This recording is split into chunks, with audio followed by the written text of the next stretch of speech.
Welcome to The Explainer. So, today, we're not just staring at a screen, we're stepping straight into a time machine.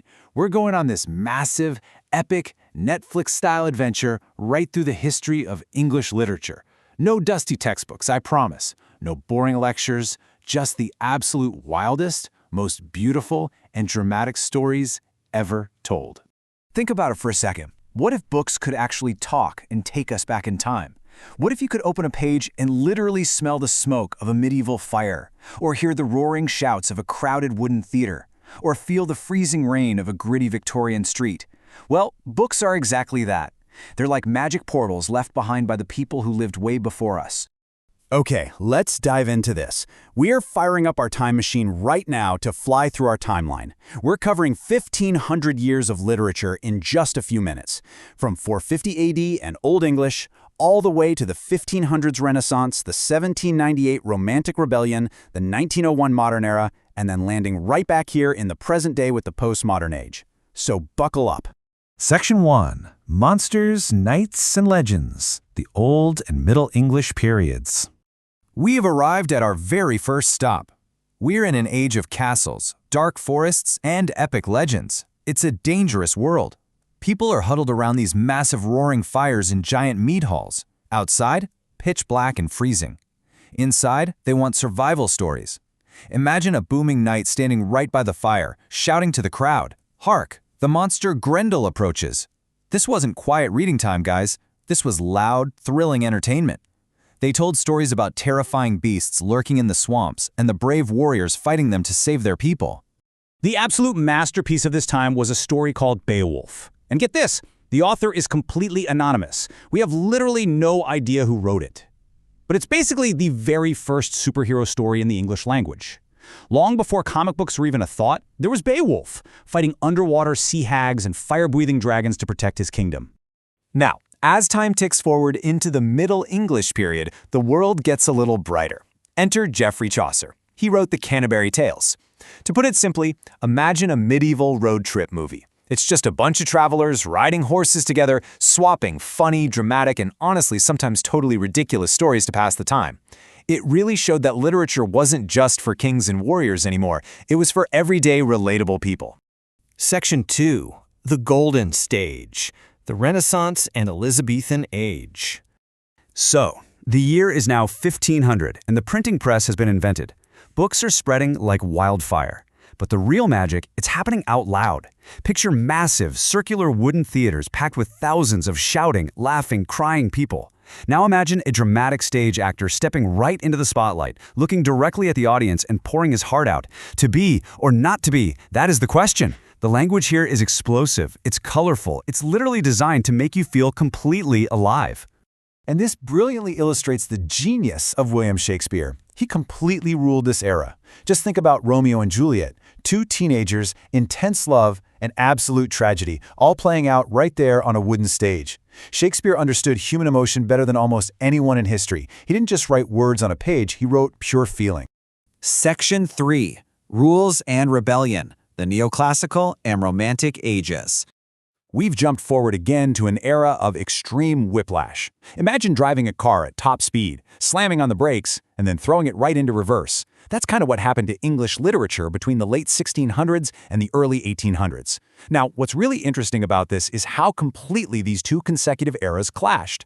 On one side, the neoclassical age was all about strict rules, logic, and brainpower. Everything had to be perfect and orderly. But then the Romantic Age came next and totally smashed those rules. They were like, no way, life is about wild nature and untamed emotion. During that strict neoclassical time, writers like Alexander Pope were basically the rock stars of high society. He wrote this incredibly famous poem called The Rape of the Lock. He actually used super strict mathematical poetic rules just to make fun of rich people fighting over a haircut. It was highly intellectual, super sharp, and brilliantly sarcastic. But, soon enough, people got really sick of all those strict rules. The cities are getting way too crowded. So the Romantics rebelled. Imagine an impassioned poet standing out on a windy hill, whispering to the sky, "I wandered lonely as a cloud." They totally escaped the loud cities. They went out into the mountains and the forests to just feel deeply again.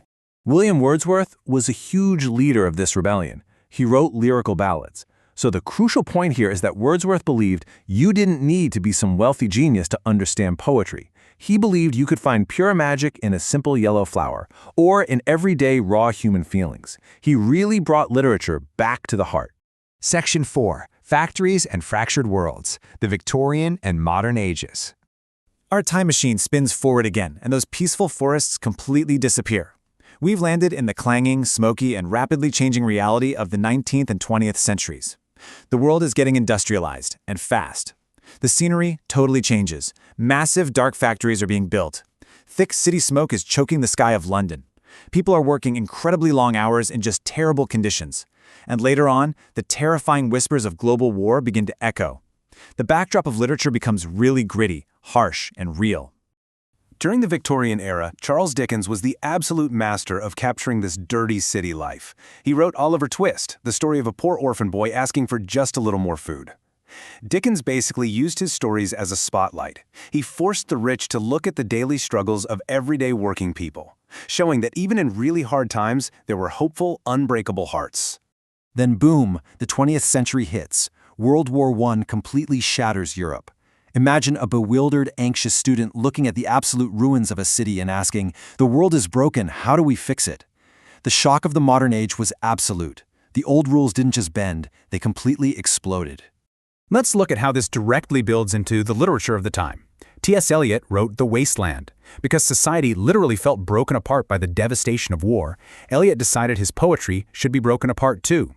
The Wasteland isn't some neat, easy-to-read story. It's a fractured, confusing, brilliant puzzle of a poem.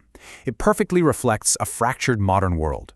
Section 5. Your story begins today. The postmodern age to the present. The smoke clears and the timeline rushes right up to meet us. We're breaking the fourth wall right now and bringing this time machine straight to your doorstep. Listen to the energetic battle cry of the modern writer. There are no rules anymore, just tell your truth. The postmodern age is this beautiful, chaotic mixing pot. You want to mix history with fantasy? Do it. You want to write a comic book that wins a massive literary prize? Go for it. The gates are wide open. Writers like Toni Morrison changed the landscape completely. In her masterpiece, Beloved, she mixed the brutal true history of slavery with ghostly, magical elements. This era is all about incredible diversity. Powerful new voices from every background, every culture, and literally every walk of life are finally grabbing a microphone.